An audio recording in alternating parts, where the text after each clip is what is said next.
আমি বলেছি যুবকদেরকে কিছু নসিহত করবো আজকে, নিয়াত করেছি, ঠিক আছে ভাই?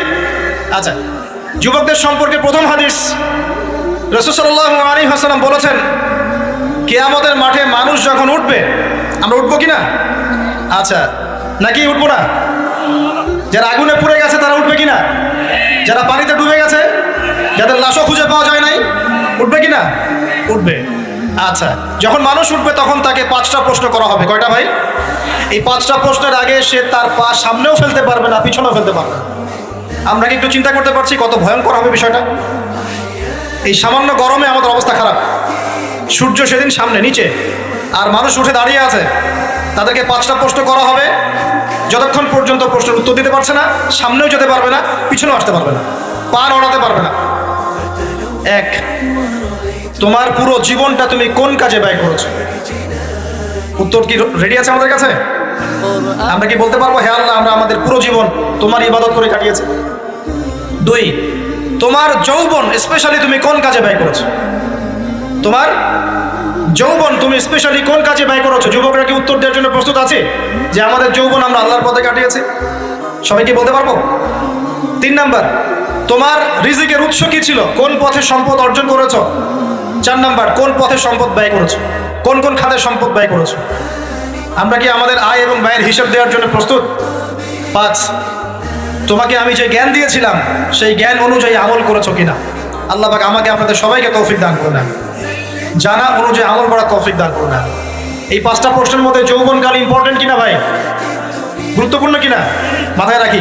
আল্লাহ পাক বলছেন, আরশের ছায়া আমি ছায়া দিব 7 শ্রেণীর মানুষকে। কয় শ্রেণী? তার মধ্যে প্রথম শ্রেণী হচ্ছে ইমামুন আদিল, ন্যায়পরায়ণ শাসক। আল্লাহ পাক আমাদের সমস্ত শাসকদেরকে ন্যায়পরায়ণ হওয়ার তৌফিক দান করুন।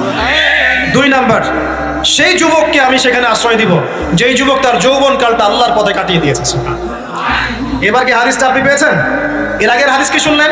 পা নড়াতে পারবেন না যতক্ষণ পর্যন্ত এই প্রশ্নের উত্তর না দিচ্ছেন যৌবনকাল কোন পথে ব্যয় করেছেন।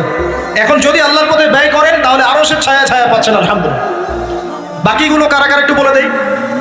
3 নাম্বার হচ্ছে সেই ব্যক্তি যে একজন আরেকজনকে মহব্বত করে, এক ব্যক্তি আরেক ব্যক্তিকে মহব্বত করে শুধুমাত্র আল্লাহর সন্তুষ্টির জন্য।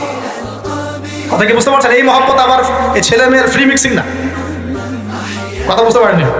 দিনের খাতিরে মহব্বত, আল্লাহর জন্য মহব্বত, আল্লাহর জন্য। 4 নাম্বার, এমন ব্যক্তি যে এত গোপনে দান করে যে তার বাম হাত জানে না ডান হাত কি দান করেছে, এমনভাবে দান করে যে বাম হাত জানে না ডান হাত কি দান করছে। 5 নাম্বার, এমন ব্যক্তি যে এইটা যুবক, এটাও যুবক, যাকে কোনো সুন্দরী নারী আহ্বান করছে জিনার জন্য, সুন্দরী উচ্চ বংশের নারী, যে আসো আমার সাথে জেনা করো। ওই ইউসুফ আলাইহিস সালামের মতো, মনে আছে? ইউসুফ আলাইহিস সালামের ঘটনা মনে আছে? আচ্ছা, কিন্তু সেই যুবক বলে, সেই ব্যক্তি বলে, ইন্নী আখাফুল্লাহ, আমি আল্লাহকে ভয় করি, আমি তোমার সাথে খারাপ কাজ করতে পারবো। এরকম ছেলে এবং এরকম মেয়ে এখন সমাজে খুঁজে পাওয়া যায়? হাতে গোনা, হাতে গোনা। আপনি অনলাইন ঘাটাঘাটি করেন, গুগল করেন, ক্রস চেক করেন, দেখবেন বাংলাদেশের 25 বছরের কম বয়সী ছেলে আর মেয়েদের জেনার হার কত আপনি বের করে দেয়। আমরা জেনার পথে যাব না, আমরা হালাল সম্পর্কে থাকবো ইনশাআল্লাহ। যখন আপনি জেনায় চলে যাবেন আপনার কলব থেকে আল্লাহর নূর নষ্ট হয়ে যাবে। এটা এমন একটা পাপ যেটা করার পর মানুষ আল্লাহর সামনে মাথা তুলে দাঁড়াতে পারে না, লজ্জায় চোখ নেমে যায়, ইবাদতে স্বাদ পায় না। যখন হারাম সম্পর্কে, ফ্রি মিক্সিং, এগুলোতে মানুষ থাকে, ইবাদতে মানুষ স্বাদ পায় না। দিনের পর দিন ইবাদত করে, মনোযোগ আসে না, মন লাগে না, চোখ দিয়ে একটু পানি বের হয় না, আল্লাহর জন্য কাঁদতে পারে না, কারণ মনের মধ্যে তো নূর নাই।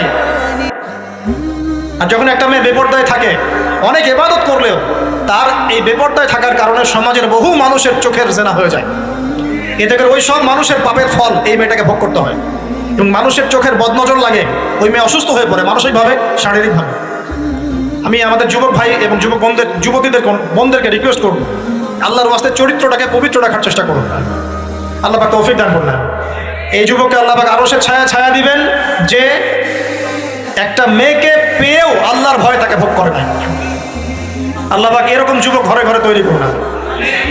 আর এক শ্রেণীর ব্যক্তি আছে যাদেরকে আল্লাহ পাক আরশের ছায়া ছায়া দিবেন। তারা কারা? যারা গোপনে আল্লাহকে স্মরণ করে কাঁদতে পারে। বলি সুবহানাল্লাহ। এখন এই দুটো হাদিসের মধ্যে যুবকদের অবস্থান কি পেয়েছেন? আচ্ছা, এখন এই যৌবনকালটা আমাদের কাটানো উচিত আল্লাহ পাকের ইবাদতের মধ্য দিয়ে। এই যৌবনকালটা আমাদের কাটানো উচিত